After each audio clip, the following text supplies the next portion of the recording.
We are live. Thank you, Mrs. DeGraw. I want to welcome everyone to our budget hearing. Mr. Williams, I'll just turn it over to you. All right, thank you. Mrs. DeGraw, if you could please allow the Sharing. sharing the screen. Yep.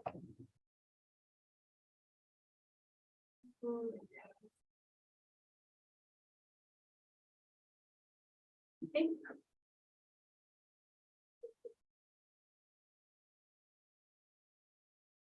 Let's see. You double check that one more time, or why not? It's on your end now.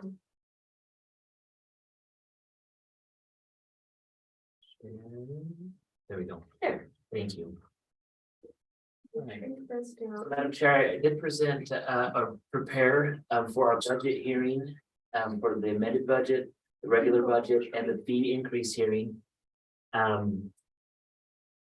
Three different sections here, and so just as a quick review. Let's see. I noticed this last time. Those start coming in different. That down. Thank you. Well, I want to just talk about what a budget summary is and then how it's used as we go forward with the amended budget and the proposed budget. Remember, as we discussed budget's an estimation of revenue and expenses. This isn't actual money. And so this is us taking this plan and what is going into the future 1 year. And as I've talked to different times, and this, we've had the same board for quite a few years, but there are a lot of different ways that a district looks at revenue and budgets, and our funding sources don't come from just one area. And so it is a complicated process, but what the budget allows us to do is to make a plan over the year. And so we're looking at this from the big picture. We're not going to get down into the exact details of every single penny when it comes to a budget overview. And it's reevaluated on a periodic basis. And so that's why we have the amended budget. One of the reasons why we amend the budget prior to the end of the year is as the school district gets money, it comes in different times of the year. And so the state gives us an allotment at the beginning of the year, and then they give us another one in February, one in May, and one in June. And so that money is coming in and it has to be balanced throughout the year. Budgets are not actual money, and it consists of revenue and expenditures. And so when we look at what the budget summary is, this is the budget summary that is on our board docs.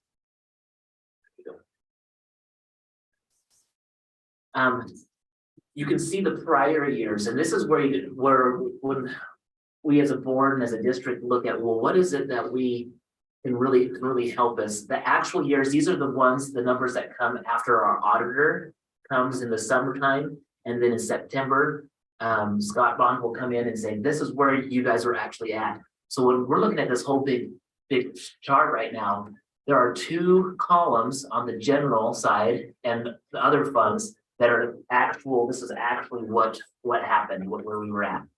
And so the beginning balance is always an important part, and the ending balance is the other important part. That's where we're going to say, okay, where are we at from the beginning to the end?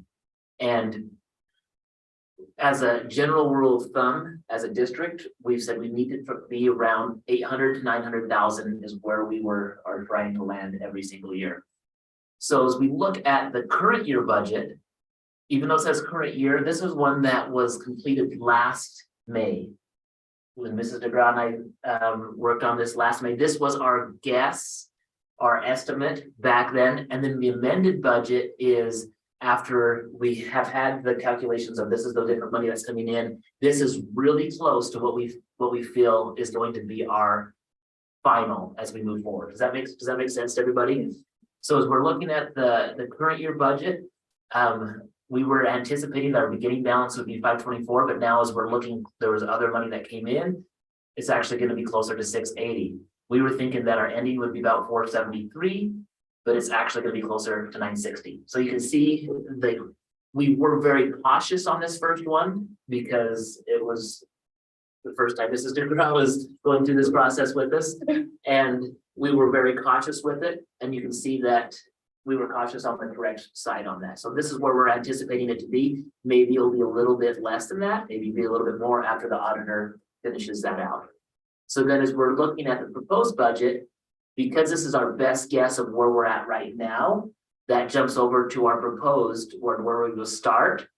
And the estimation, again, this is a caution of where it's at. It could be a little bit more, could be a little bit less, and we check that throughout the year, but we're anticipating to land about right there at the end of next year. So that's a basic, when you look at the general M&O, all other funds, the reason why you have the different funds over here, that's where you're gonna have your federal programs, your special ed money, your Title I money, your ESSER money. Anything else, Mrs. DeGraw, that's over on that right-hand side? Lunch funds, We have, capital projects. yeah, so plant facilities is housed there, bond is housed there. That's all over here on this side. So the general M&O, this is what comes from the state when they generate our support units for our salaries, for our benefits. This is other stuff here that goes for all those other projects. And all of those different programs are governed by different timelines. And so you have a fiscal year that runs from July to June. That's a fiscal year on that we're looking at. But your federal funds, they run from September to September and have different timelines on that. And so when we're looking, jumping back over here to the budget, the other thing that also happens is just because your fiscal year starts from July to June, you also have teachers who are still on contract until the end, or not on contract, but getting We're paying paid their contract. to fulfill their contract for 2 more months in the next year's balance. And so When we build this, it's actually 3 more months, because I don't do June's payroll No. until after this. So you can see that there's a lot of complications to this, but for us to get the main idea for this to be helpful, if you look at the beginning balances, the ending balances, and then take that as the process. Just one thing real quick, on those ending balances, you mentioned that we like to have a certain amount in there, and that's at the advice of, Of the auditor. Mhm. and me, that's just in case of an emergency, something Yes, incredible happens, and we have that cushion, that safety net, yes. so. Yeah, and that is on the advice of the auditor. And so as a district, we recognize that with the money that we receive, we are entrusted to be able to use that to run the programs, offer educational opportunities for the kids to the best that we can. And it's balancing all of the different elements of requirements. Sometimes the state, when it gives us money, they say you have to spend it this way. And there are some times that those things disappear. So question here. Yes, the reason for the big beginning balance is probably the bond, right? In this year's, Yes, on the all other funds side, no, on the proposed budget, your beginning balance. 960. A lot higher than it's been for. So I guess the question you might be asking is what would you attribute the 960 to instead of the 473 as you were going through your budget? Is that kind of what you're asking? no, I'm talking about right here, the Yeah, 960. And when you look back, it's 600, it's 500, it's usually just a lot smaller, just so if we go back to about 18 or 17 or 18, that's about where the balance was just under $1 million. And but that balance forward started to drop when we exceeded our FTEs that we received from the state. And so the last several years has been us rebuilding that balance forward. oh, I see. and that's something that we will need to really take a close eye on. Moving from enrollment to ADA, Yeah. this could drop quickly and we'd have to pivot Right. quickly. We'll know very soon on that one. So that's something that we're aware of. And so any other questions on as we go forward with that? That's all I wanted to say on as we go forward with the budget hearing. So a budget hearing is if anybody has feedback from the audience, they go through the board chair on that feedback. And so on the amended budget, Mrs. DeGraw went through, the purpose of this one here is to not pull up every single line item. But when we look at the amended budget, and there's 43 pages of this amended budget, you can see that you have your year-to-date activity. The current budget was the one that we did last May, because it's on the current year, and the amended budget is us saying, no, this is a closer snapshot of what we really want to be. So And the year-to-date activity runs from July 1 of 22 to July 30. that's So 23. just so you know what that's counting. Yeah, that fiscal year. So when we look at that, I want to pull this other one up as well.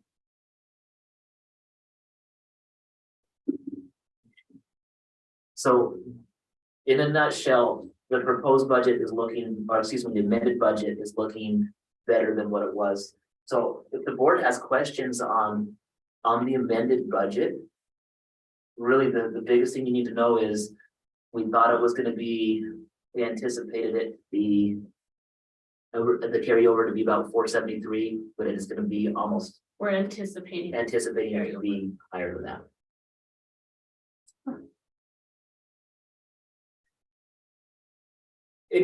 Mr. DeGraw, any highlights that you had as you were going through that amended budget on why that might have changed the? Well, one thing that we do with our budget that we're proposing is we're guessing high. So that we know that even if we go high, we still are within our parameters. So then, as I'm looking at the amended budget, I look at the year to date and what I think I'm gonna spend for the rest of the year. And, you know, I'll take a number, if it's a monthly bill, I'll divide the year to date by how many months it's been. And then I add how many months I have left. So do you feel like the estimated, now we're talking proposed budget or the end of the, or the unappropriated balances for the amended budget? Do you feel like that's still conservative? Yes, Are you still guessing, I think I'm, or guessing low would be on that one, wouldn't it? Or, well, the problem with your amended budget is if you guess too high, then the auditor's gonna say you budgeted too much. But if you budget too low, he's gonna say you exceeded your budget. And so I'm kind of playing a balancing game there. And because it's my first time, you know, I told Shane as I was going through the process, like, I knew nothing last year. Because as I'm going through this, I'm like, oh, okay, I understand this part, I understand this part. And I feel confident moving forward that as we go through this summer and through our audit, that I will be better prepared next year at this time as we're going through this process. it's been a great process as Mrs. DeGraw and I have sat down and talked about the different things, organized the budgets. And you know, last year at this time, we talked about, should we amend earlier? And we've learned, no, that's not a good option. Like the way that we've been doing it, the way that it's been done, it works the best for us. So any questions on the amended budget?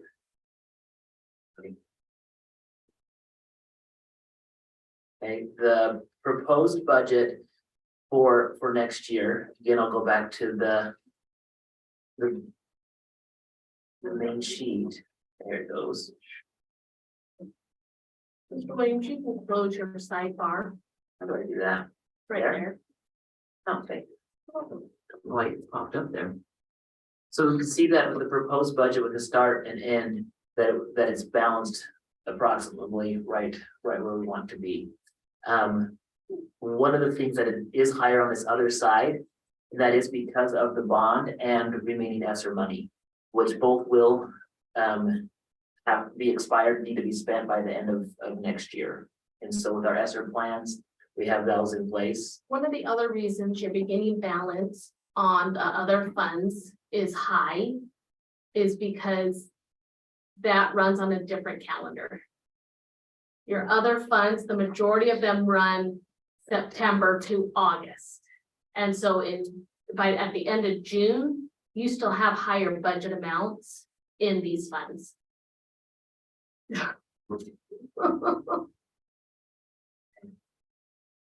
The main highlights, I think, with the proposed budget is really, I think what it comes down to is this, the legislature and the governor, they've allocated more towards teacher salaries and also towards classified, the classified multiplier, As well as discretionary and insurance. discretionary and insurance, yeah, those four things. But a lot of those flow right back into salaries and benefits, and so there's not a lot that we can do, but it is higher, but it basically flows through. That's where we see with the proposed budget, the biggest question mark will come down to what is our funding going to look like with ADA instead of enrollment? The unknown part, you know, we're already talking about with a guess and trying to balance all of these things, throwing in one more mystery number, that is stressful for us. And it's something that I hope that the legislature looks at this next year. But we know that for the last couple of years, because of that, it's been consistent and much easier for us to predict what our revenues are gonna be. That new money amounted to $659 or $1,000 Yeah, and $59,000. That's huge. It is, it's a whole lot more money. Kept thinking it would show up in the bottom line, but It's It does because it please. comes in and we're putting it directly back into the teachers where the legislators have told us to put it. I just thought that the bottom line on the proposed budget would be bigger than that, but we must have lost something here. Well, we're getting more for our salaries and our benefits. Yeah. But because we're not getting paid on our enrollment, but we're being paid on our ADA, we've gone from estimating that we're gonna get 95% of our funding Okay, to 92 Yeah. or 91. okay. that's a good question. I think that's exactly with the ADA versus enrollment. Okay. That's why, that's why we're gonna have to really keep an eye on that this next year. There have been several legislators that have come to the State Department and said, why are we being told that schools are losing $119 million? Yeah, Well, that's because there is. you've given them more money, but you've taken away the funding by switching back to ADA. So there are some legislators who are in favor of looking at returning us to enrollment. And that's our hope. I wish they'd get it right and stay there. Yeah. But, okay, I understand that. Thank you. Yeah, and like I said, where the more coming in and it's going back down. But we do want to spend it with the way that the legislature has asked us to do it. They've been, Absolutely. like, that was the recommendation and we're going on good faith that that's what they're gonna continue to do. So, if there's any other questions on the proposed budget, that's where we're at. Fee increase hearing, the only increase that was brought to me from our supervisors was a meal increase with our lunch department. So the top part was the last year, lunch at the elementary schools was $2.85. Proposed is to go to 3, which is an increase of 5%. Breakfast is free for K through 8. And high school would be an increase of 3.5 or 8%. And so the adult meal, those prices are set by USDA, can't worry about that. But because each of these is a 5% or more increase, a fee hearing, it does need to take place. And so I don't know if anybody has heard any feedback from patrons or not. Just as a proposal. This does not affect the free and reduced students. This is only on the students that are full price students. And so I just hate to see more increases for people. We absolutely need to do this. Yeah, and the reason why is the commodity prices have increased, and there's no guarantee of, especially coming off of COVID, and a lot of the waivers that Lisa was able to get, those are all going away. And so the price is not, like, she's trying to keep it pretty low, like it's, She's in the middle of the pricing throughout the region. and you know, and that's where the choice is if a parent that chooses to send their own lunch, they're probably paying more than $3 a lunch anyway. I've walked through the lunchroom and there's some pretty fancy schmancy drinks, you know. But if you go to the gas station, you're not getting lunch for $3.25. And this is a thing where you look at the lunch, it does have all of the health requirements, the milk, the proteins, the fruits, the vegetables. It has, so it's still a really good price, but I can see what you're saying. It just seems like we talk about pay increases and then all of a sudden, dang, everything else costs more money. And that's where inflation is. It's harder. One other thing is the commodity prices are increasing, but the number of businesses that are willing to sell to school districts is decreasing. Because of the federal regulations on the food. They're like, it's too hard for us to meet those regulations, and so that's also a balancing game that the food services are playing.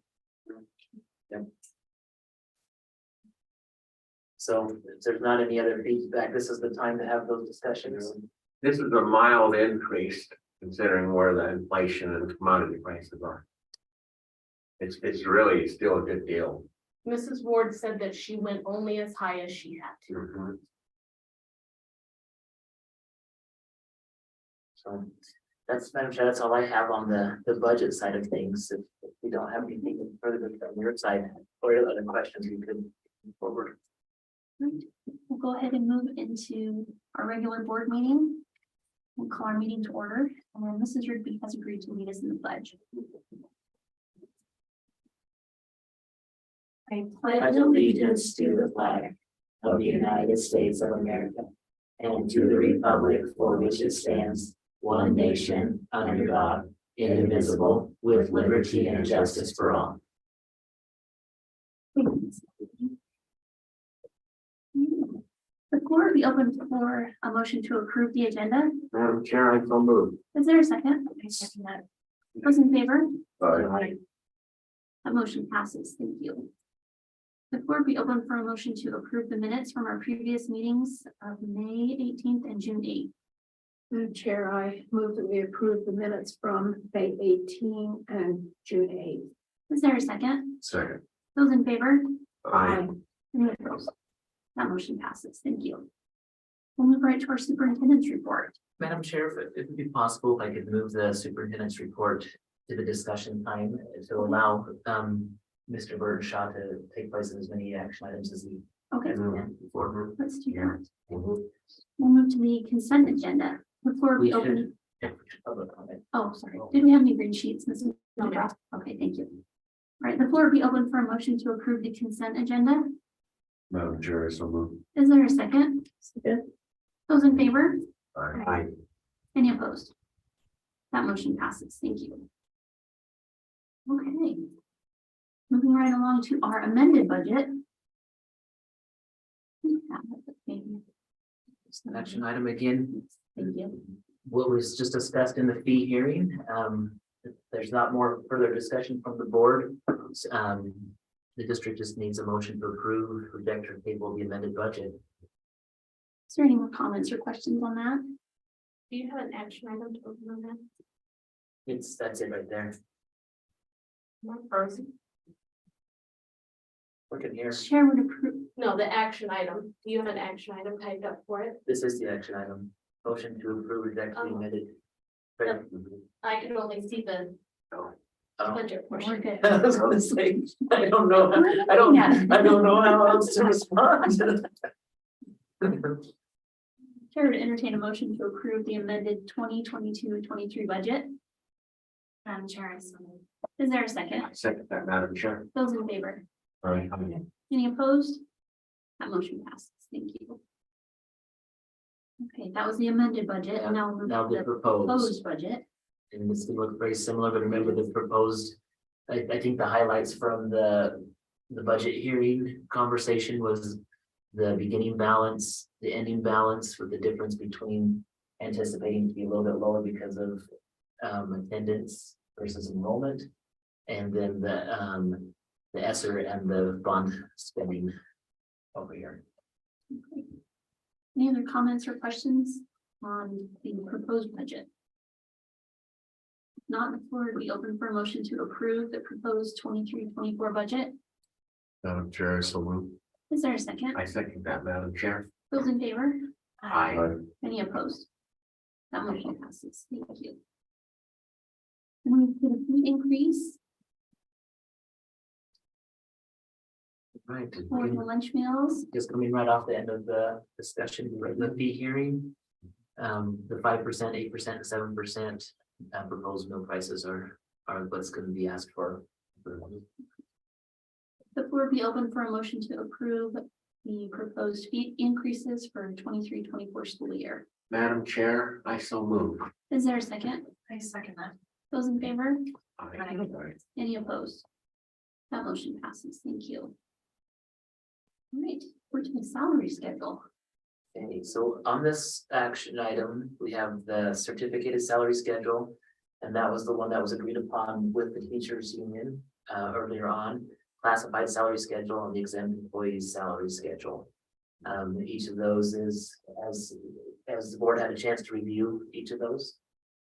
And so our action item comes in, just says that the teacher salary schedule will have the career ladder increase of the 6,559, including the supplemental levy, recruit and retain portion of 4% pay increase for classified salary.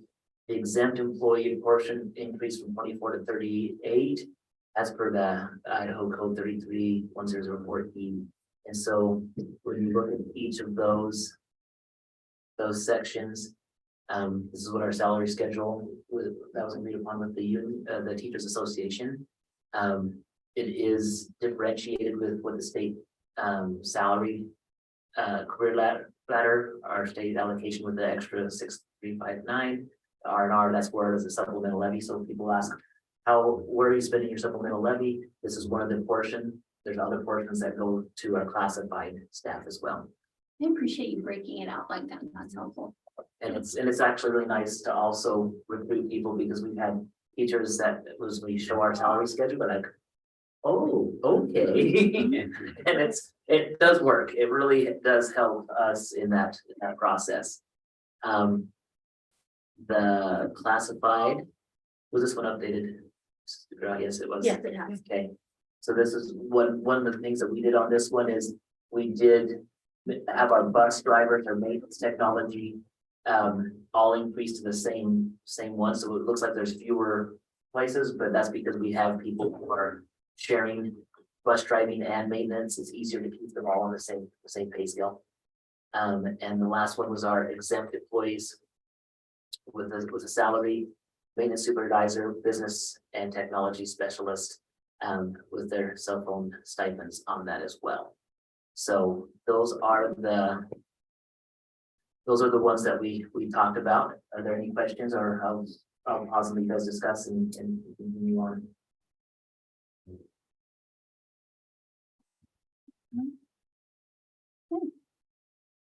And one other thing, all of these other action items, all of the total amounts, these are included in those budgets already. So they All right. better be, I just to be clear, like, okay, where's all this, don't go back to the budget. It's just, this is making sure that we're very crystal clear and transparent about where things are at. The floor will be open for a motion to approve the proposed 23-24 salary schedules. Madam Chair, I so move. Is there a second? Second. Those in favor? Aye. Any opposed? That motion passes. Thank you. Okay, contracts. Contract portion, so contracts and memorandums of understanding. So that would be our certified contracts, our teachers, our administration, our extra day, extra duty contracts, and supplementary. And so all of our coaches, anybody that has a contract for responsibility.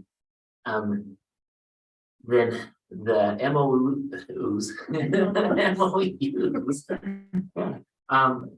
are for our special education services, and we've increased those by $1 per hour. Some addition ones that we have to the extra duty ones. Junior high wrestling, you're gonna have an extra junior high wrestling and track coach, just because of the size of the teams that we've had. And this is stuff that as I've looked at with the other team, or the coaches that were doing it, junior high track had nearly 40 kids this last year. And wrestling had close to 20 kids doing that. And so just the junior high wrestling coach is actually gonna be Coach Rogers. He's gonna help with junior high as well instead of coach football. And so when we're looking at the different contracts, we will have the other contracts when they're all finalized and as per Idaho code, those will be all posted on our website. But just for the fact of the board being aware that these are all the different contracts, are certified contracts. We don't have the names, we have the positions, we do have the amounts that would go with those. But this would be all of our contracts for our certificated. There is one contract that we don't know the total of, And that would be because our, that position is open, yeah, but the amount that we will need for that person will flow through from the state because of where they're placed on the career ladder. like career ladder. And then the supplemental contracts, this just has every supplemental contract that we have from all of our coaches, yearbook, leadership, special ed. Here's our MOU people on the different groups that they have with that chair track. And so all of that is also included in everything with the budgets that have been proposed. Just wanted to make sure that people understand that we're being transparent, and that's what we have. So I'll pause for questions if there are any. No questions or comments before we open for a motion to approve the proposed 23-24 contracts and MOUs. Madam Chair, I so move. Is there a second? Second. Those in favor? Aye. Any opposed? That motion passes. Thank you. Good job on my comment, MOUs. We thought about it. Yes. Okay, our social media mass action lawsuit. Okay, this was one that was discussed in executive session. However, what is at stake here is research continues to confirm that social media plays a major role in the mental health of the students, and our district has been invited to join other districts in this. Similar to what we did with Jewel.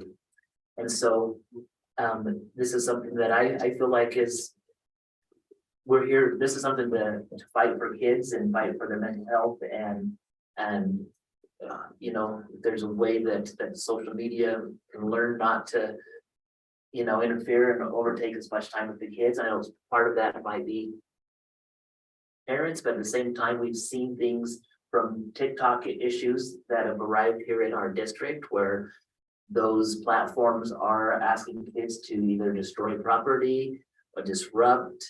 You know, those are things that are flat out attacks against schools and the learning environment. And that's why I feel strongly that this would be a good thing for us as a district.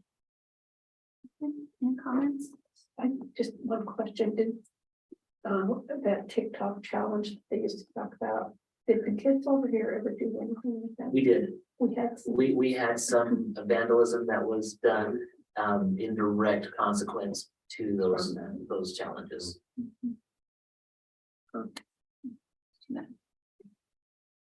All right, the floor will be open for a motion to have the board direct the superintendent to take all necessary steps to join this lawsuit as a plaintiff against social media and to execute all appropriate documents to that end. Sure, thanks so much. Is there a second? Madam Chair, I second that. Those in favor? Aye. Any opposed? That motion passes. Thank you. Purchase approval. Right, we have one item on for purchase approval. Go Guardian. And let's see this. Is the last one. Oops. So Go Guardian is a filtering, monitoring, classroom management, and student safety. We had a program that we are just finishing our 3-year stint with it. And we looked at our options, and after Mr. Rayner was looking into it, we feel like Go Guardian is gonna fit our district better and actually protect our students better in the future. So the Go Guardian is a 3-year subscription. The total that we pay up front would be $17,000, but that equals $5,970 each year. It's really similar, and it replaces our Bloxy program. And so it seems like a lot up front, but it is the 6,000. The feedback that we had when Mr. Reyna reached out to several teachers, the one teacher who used Bloxy the most, very tech savvy, but had a lot of issues because he had to do a lot of uploading himself.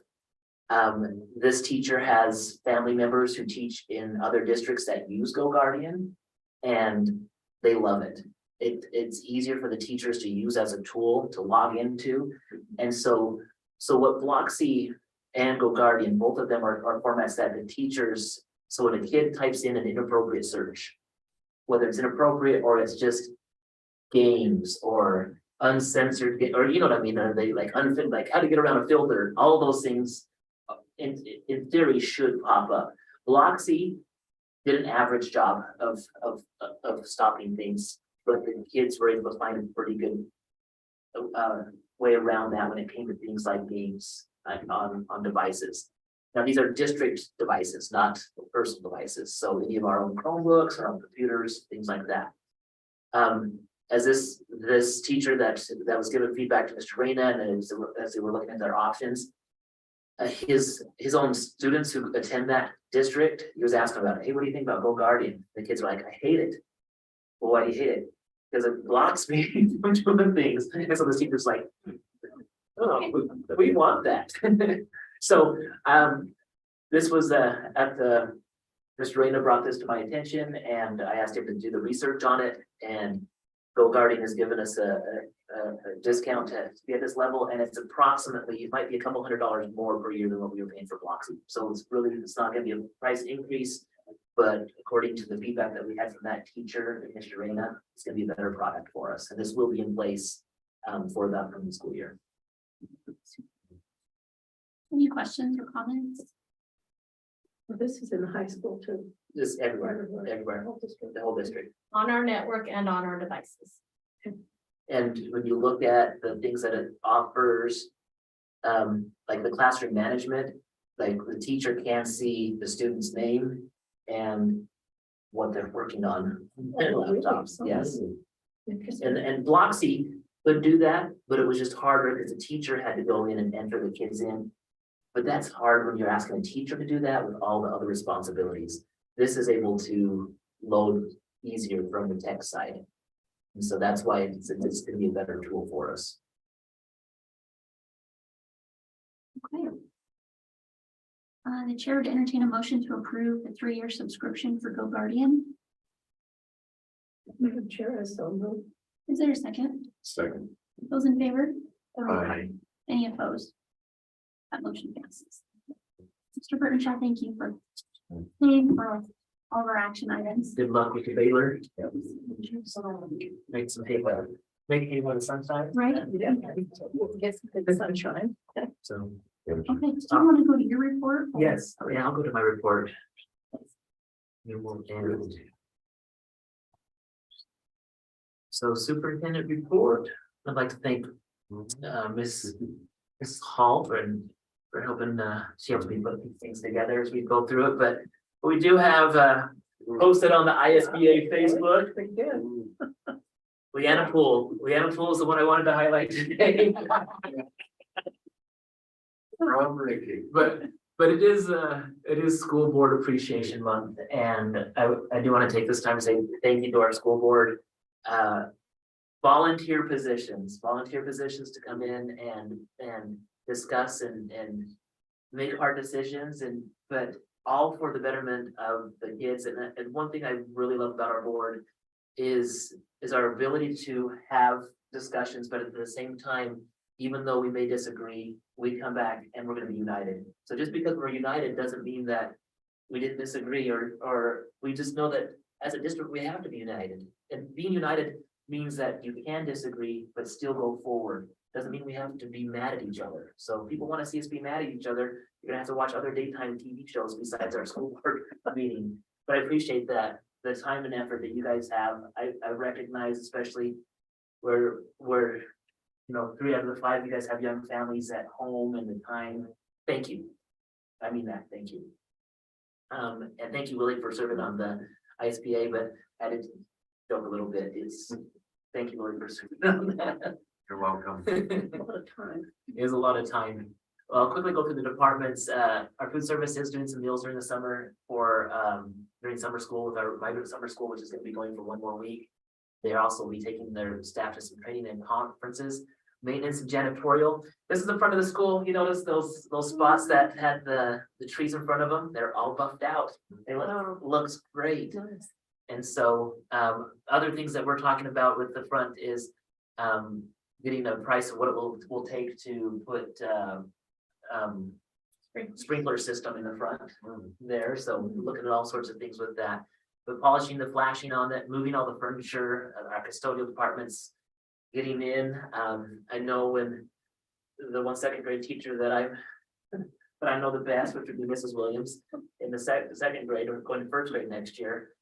She wanted to get into her classroom the first 2 weeks, and I'm like, no, of summer, I mean. I said, they're cleaning it. And then I never told her when they were done. So I wanted to keep her out of the classroom for a little bit. But our maintenance and custodial staff do a great job. Cleaning up storage areas, lawn care, repair of the bowl damage. And then remodeling the district office auditorium. We're not gonna be able to call it the Chapeltorium for much longer because it's not gonna resemble a chapel. He said, thank goodness. That was kind of a fun name. Everybody has an opinion. But the district office auditorium, it's taking shape. We did have, last year we had an arts grant that we applied for and received, and so that money needs to be finished up, and so we're working towards that. Technology, Chromebook maintenance, the Go Guardian one that we just talked about with the action item. Highlight at the end of the year, the drama class showed the High School Musical, sold out 3 of the shows. Again, kids did a great job. Was a little different for high school kids acting like high school kids. Like, it's like their costumes were just their regular clothes. But they did awesome. It's, it's a great way to finish out the year. Being part of a production once in my life with the community, it's like, it was just a cool experience, and I'm glad that our students have that. And I know that Mrs. Erickson, and she couldn't do it without the help of all of her assistants and helpers and volunteers. Just awesome. The state track. And so we did have the 4 people. Kathy Monomon was 8th as a freshman. Raleigh Calder was 8th place in long jump. Jackson Van Epps 9th place in discus as a sophomore, and Creed Jacobs in his first year as a track member was 9th in pole vault and 10th in the triple jump. And he did say, why did I not do this earlier? So I know there's no kids listening, and there might be a few parents, but encourage your kids to take part in the activities while they're here. Like, that goes back, I'm gonna put a plug, small school, big opportunities, endless possibilities. Like, you're only a kid once, and then after that, you gotta worry about really important stuff, but there's a lot of great opportunities, and so congratulations to these athletes and for that. Our graduation, there were 32 graduates. You guys were all part of that there. We did have the one minor technical issue with the microphone system. Glad that Mr. Hanson was able to get us out of another microphone, and so it was great. Softball team played 3 games at state. They were so close. The 2 that they lost were 1-point games. They were both like 2 hits on one side, 1 hit on the other, like super duper close. It's hard to say, congratulations, but because they were so close, it could have gone one way or another from where they were at. But Raquel was voted as the 2A softball coach of the year. Jordan Torgerson is the 2A softball player of the year. And most of our team had either first team or second team or honorable mention, as you look at Carmody Johnson, Chesney, Zaylee Neville, Carly Feist-Tamel, Shiloh Egan, Emily Schaefer, Kara Pancari, and Kara Falter. So Lots of busy stuff going on in the summer. All of our teams have some type of club, camp, open gym, some type of thing going on. And coming up, class registration for secondary students is gonna be to be announced. We're looking to have some presentations on moving to the semester, our online options, creating individualized plans for students, ways for parents to be involved with.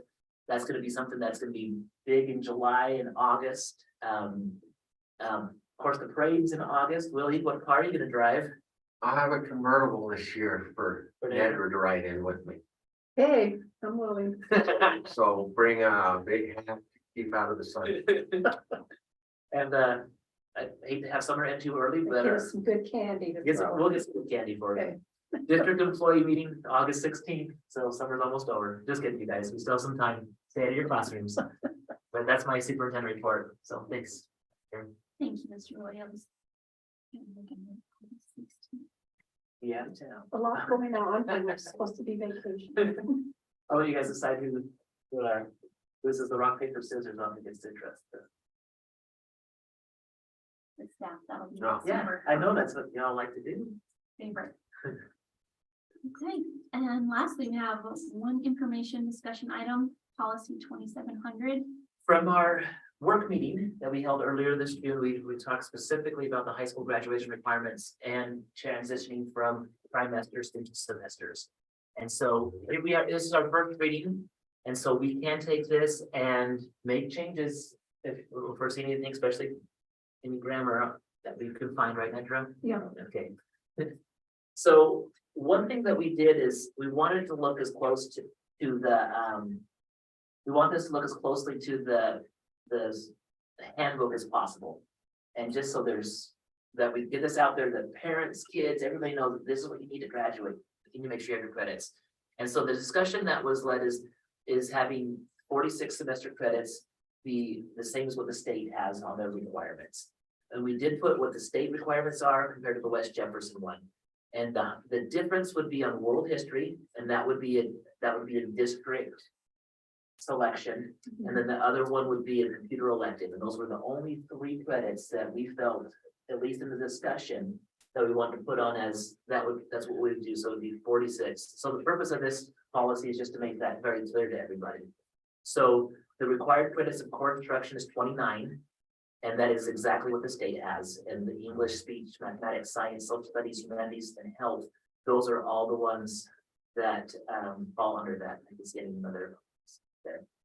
But the descriptions of that core instruction is based on the definitions outlined in IDAPA codes, and those are codes right there, and updated information from the State Board of Education's high school. I can see I have one more typo right there. Graduation minimum requirements. And so the required district specific credits are the 3 credits of world history and computer elective. So it's really clear to everybody that this is where it's at. I thought it would be good, as this is a transition to a semester, that we have next year's graduating class down to the incoming freshmen in 27 on what it would take to get to those.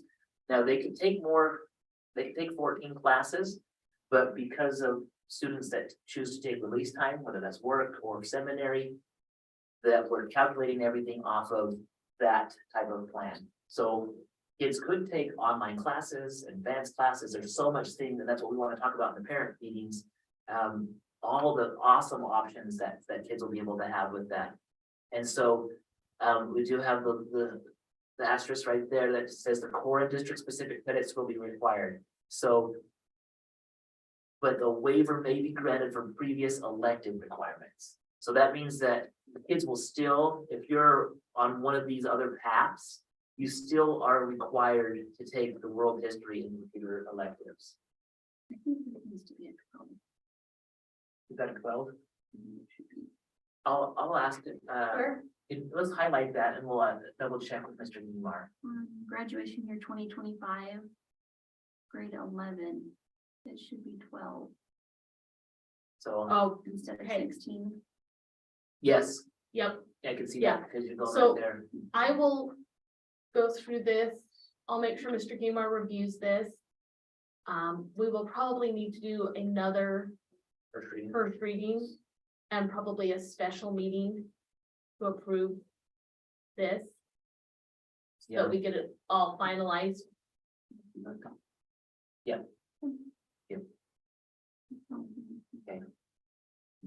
but I think that makes it clear though, is, and people go in, they can say, okay, I'm this graduating class, this is where I'm at, and that's where all of the student plans, you know, as we put together the individualized plans, we're discussing ways to make sure that we're focusing on, let's get, not just being able to graduate from high school, but let's have a plan that you can take advantage of the advanced opportunities money that's free from the state to get dual credits and work towards that. Everything else in here, the one area that was taken out from last year, there was a section in here that talked about junior high math. We didn't need to have a math specific because if a middle school student completes any required high school class with a C or higher before entering ninth grade, that meets that.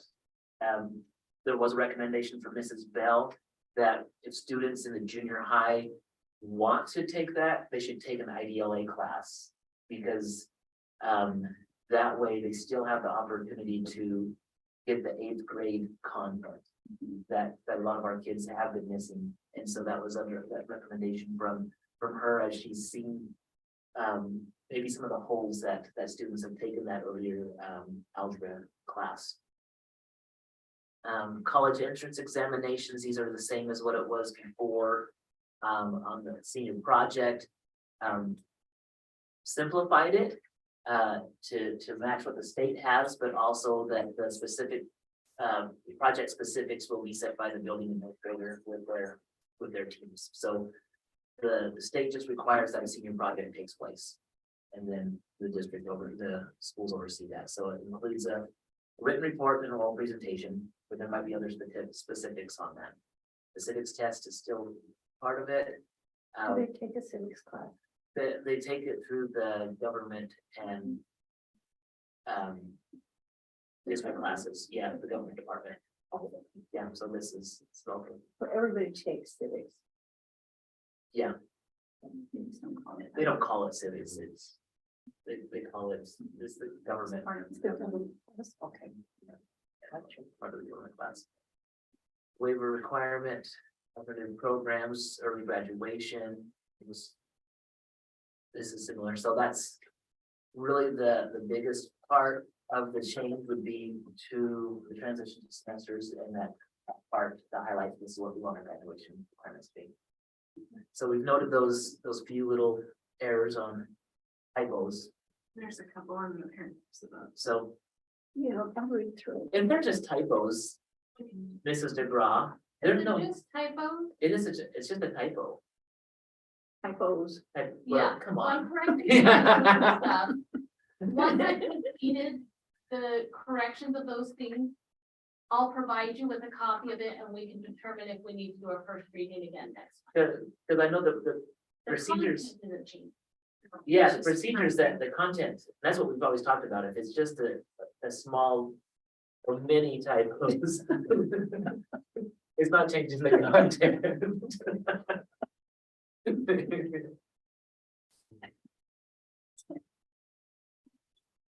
Thank you, Mr. Williams. Looks like that's all we have on our agendas. The floor will be open for a motion to adjourn. I'll move, Madam Chair. Is there a second? Those in favor? Adjourned, thank you.